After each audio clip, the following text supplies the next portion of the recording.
ठीक है। तो आज वाक्य संख्या 1 को देखा जाएगा, उसके शब्दार्थ, भावार्थ। मैं कठिन शब्दों के अर्थ आपको बता दे रही हूँ। रस्सी कच्चे धागे की, खींच रही मैं नाव, जाने कब सुन मेरी पुकार, करे देव भव सागर पार, पानी टपके कच्चे सकोरे,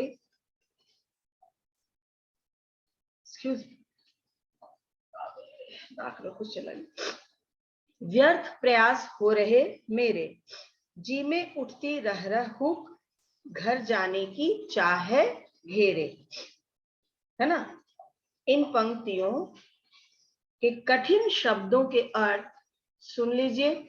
आप लिख भी सकते हैं, या तो कॉपी पर लिख लीजिए, या जहां भी हो पेंसिल से सुविधा हो लिख लीजिए।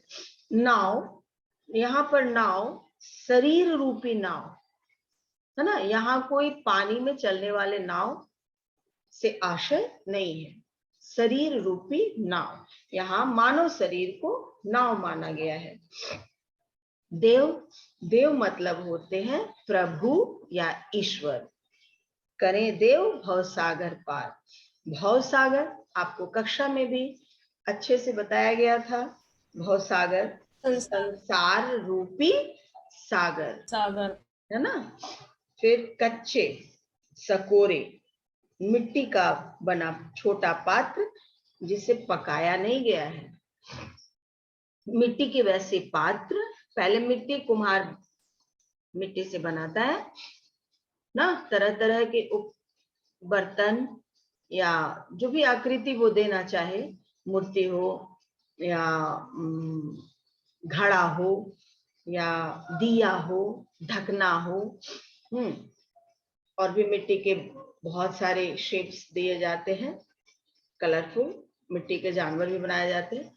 मिट्टी से ईंट भी बनता है, लेकिन ये पकता कब है?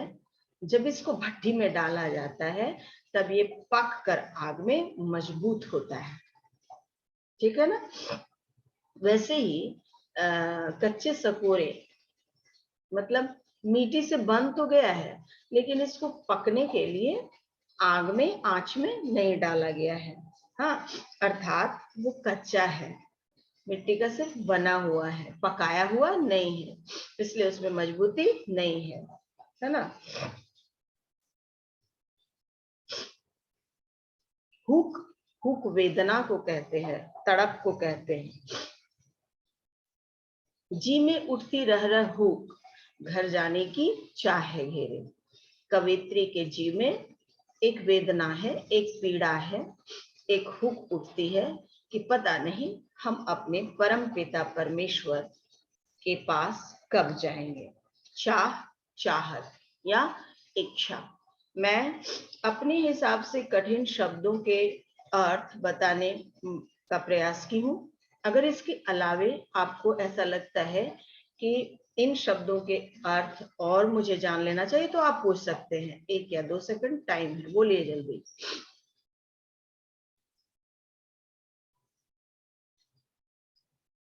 चलिए, अब कोई ऐसा कठिन शब्द नहीं है जिससे आप परिचित ना हो, तो भावार्थ मैं बताती हूँ।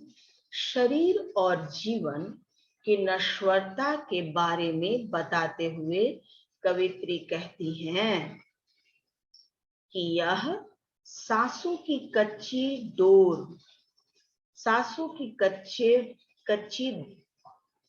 कच्चे धागे से यह शरीर रूपी नाव खींच रही है ना।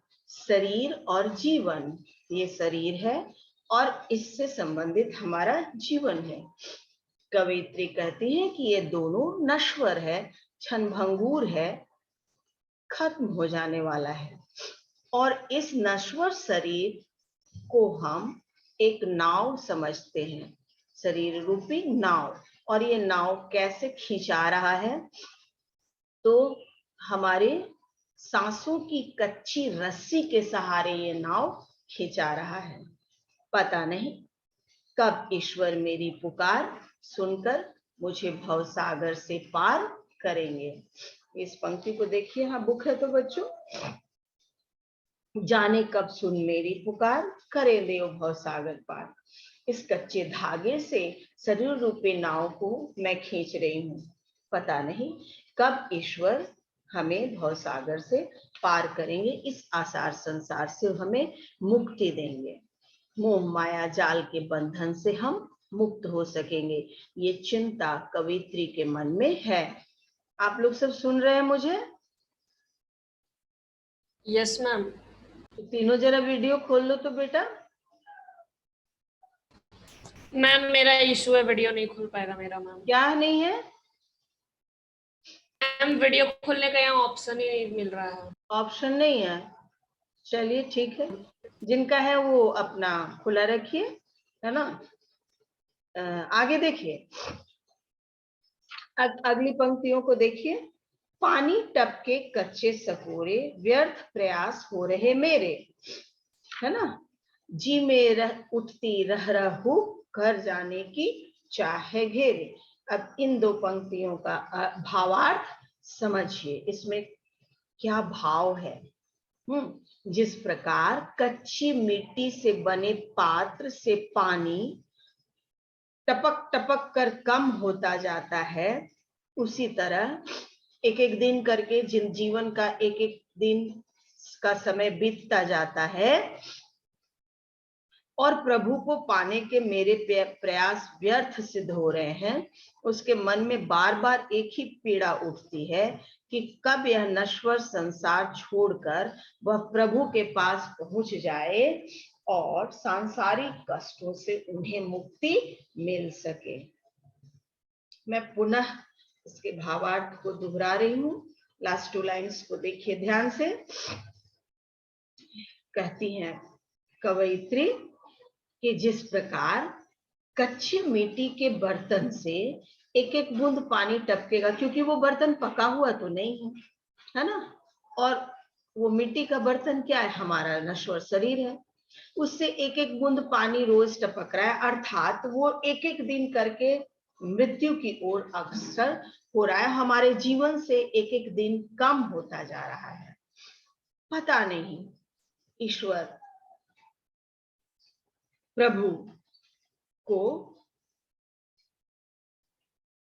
को पाने की चाह में मेरे प्रयास सब व्यर्थ सिद्ध हो रहे हैं। हमारे मन में अर्थात कवित्री के मन में एक ही पीड़ा उठती है कि कब वह इस नश्वर संसार को छोड़कर अपने परम पिता परमेश्वर के पास पहुंच जाए और सांसारिक कष्टों से कवयित्री को मुक्ति मिल सके। मैं एक वाक्य भावार्थ बता चुकी हूँ और शब्दार्थ। अगर आपको कोई कठिनाई है तो मुझसे पूछ सकते हैं। मैं 1 सेकंड 2 सेकंड का समय दे रही हूँ। किसी भी 4 लाइन में किसी भी पंक्ति का भाव अर्थ अगर आपको समझ में नहीं आ रहा है तो आप पुनः पूछ सकते हैं। चलिए, नहीं है। अब इसके मेन फीचर्स को लिखिए। विशेष बातें झट से करो। कॉपी खोलो, कलम रखो। उपर्युक्त वाक्य में क्या विशेष बातें हैं उसे पॉइंट वाइज नोट करिए। जल्दी।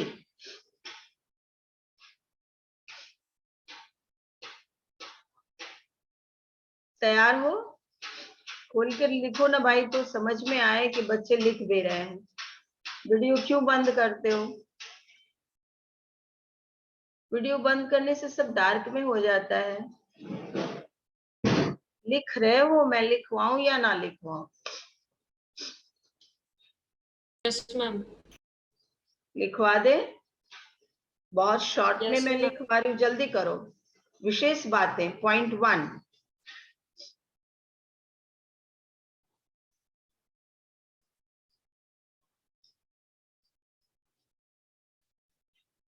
लिखो। काव्यांश की भाषा सरल, सहज तथा अभिव्यक्ति में सादगी पूर्ण है। काव्यांश की भाषा सरल, सहज एवं अभिव्यक्ति में सादगी पूर्ण है। पॉइंट दो लिखिए, पॉइंट 2 लिखिए।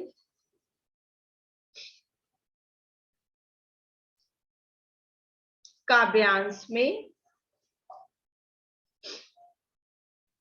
रूपक अलंकार का प्रयोग हुआ है। काव्यांश में रूपक अलंकार का प्रयोग हुआ है।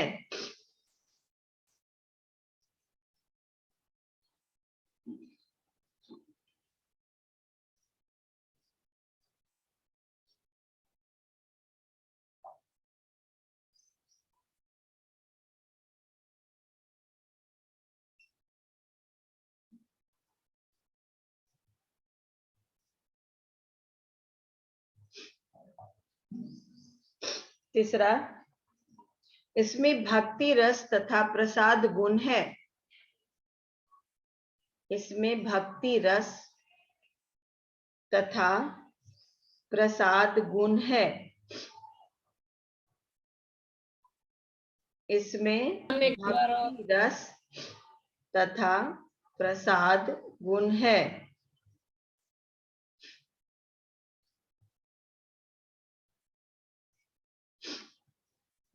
इसको जब मौका आया है तो हो गया। इसमें भक्ति रस तथा प्रसाद गुण है। चौथा लिखिए, वाक छंद में जुड़ी रचना तुकांत है। वाक छंद में जुड़ी रचना तुकांत युक्त है।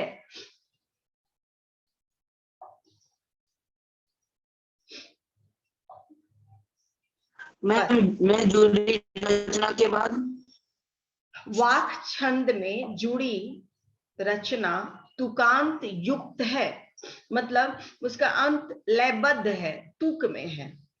ठीक है, मैं 4 पॉइंट्स लिखवाई हूं इसकी विशेष बातों को। ठीक है ना।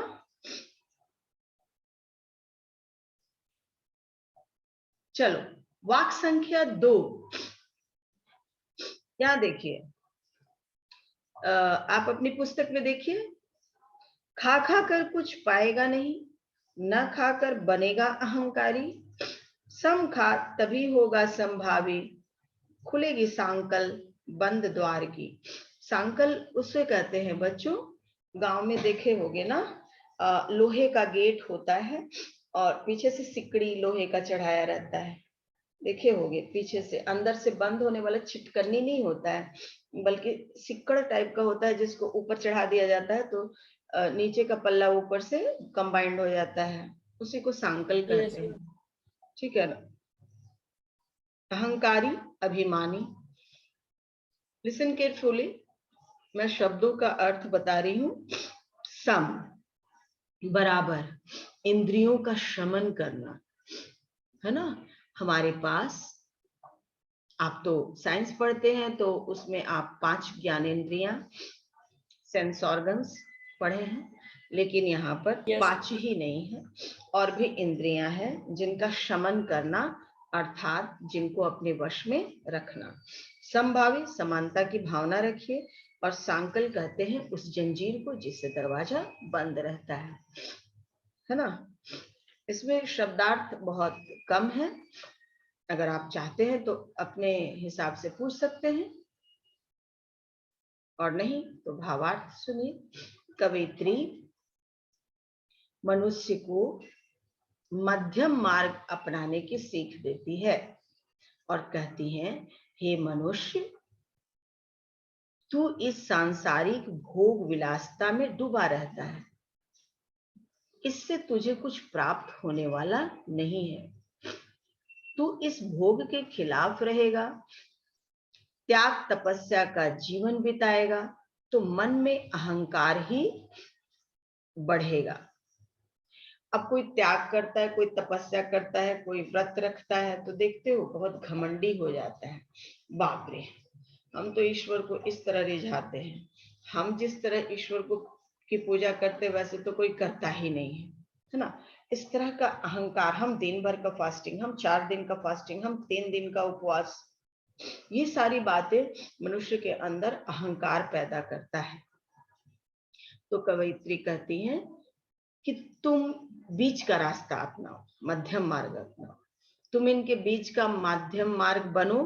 भोग त्याग सुख दुख के मध्य का मार्ग अपनाने से ही प्रभु प्राप्ति का बंद द्वार खुलेगा और प्रभु से मिलन होगा।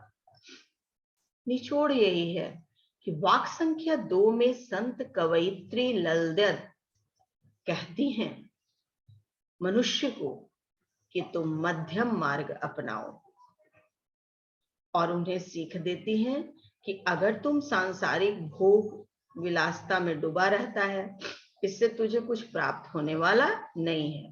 तू इस भोग के खिलाफ रहेगा, त्याग तपस्या का जीवन बिताएगा तो मन में अहंकार आएगा। अगर भोग में डूबा रहेगा तो तू कुछ प्राप्त होने वाला नहीं है। और अगर तुम इन भोग विलास को छोड़कर त्याग तपस्या का जीवन अपनाएगा तो तुम में अहंकार आएगा। तो इन दोनों के बीच मध्यम मार्ग को अपनाने के लिए कवयित्री कहती हैं भोग त्याग सुख दुख के मध्य का मार्ग अपनाइए तो प्रभु प्राप्ति का जो सांकल लगा हुआ है, द्वार बंद है, जंजीर चढ़ी हुई है, वो खुल जाएगा और प्रभु से मिलन हो जाएगा। ठीक है? Is there any problem, students? No ma'am. ये 2 समझने में कोई कठिनाई हुई? हाँ बोलो नो बोलो। मैम। नहीं हुई।